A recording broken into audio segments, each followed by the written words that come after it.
um,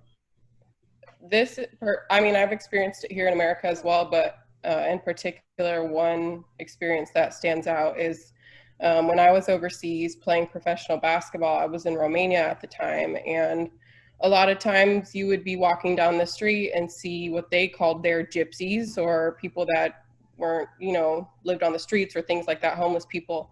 And so a few of my Black teammates and myself were standing waiting at a bus stop, and we had several gypsy like children run up to us and start making monkey noises at us and actually saying the N-word to us. So it was very, for one, it's hard because they were kids. So at that point, it's like, we're adults, what can we do? They're kids.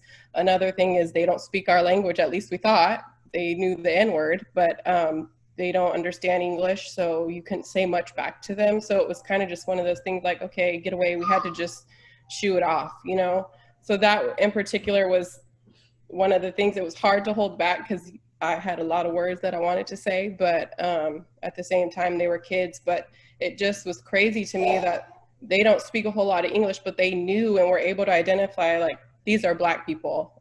This is what we need to do, call them, or this is what needs to be done in front of them. And it was just crazy to me that they knew that and understood that, but they didn't speak the language, So that was a tough situation, and we had to deal with that several times while we were there. But like I've said, I've dealt with it here in America as well, where you walk into a store, my family and I, and store owners are telling their workers, watch them as they're walking through the store, So it's things that we shouldn't have to deal with, but we do, and people don't understand it until they go through it. That's for sure. All right. I'll go. I think this happened last year. A coworker, she's not a coworker anymore, but at the time, and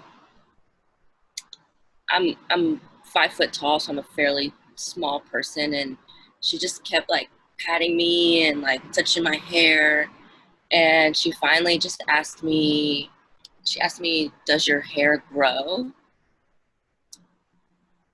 And it took me aback a little bit because it took me a minute to even like understand what she was trying to ask me, because I'm a human being, so like, of course, like, even most mammals, they have hair that grows, and it just threw me off so much. And I work with majority white people, so I remember like being kind of in shock and looking around like, who can I even share this experience with right now that I'm not going to have to explain or defend? Like, I just wanted somebody to understand like the audacity of this girl and what she said.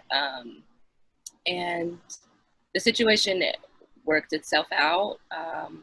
My manager, who is a white woman, was having none of it, and she called her in and told her about herself, and told her like, this is not how we treat each other, this is not what we do.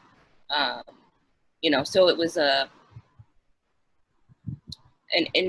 hard experience, but I also, like, on the other side, had white people who did show up for me, which doesn't always happen.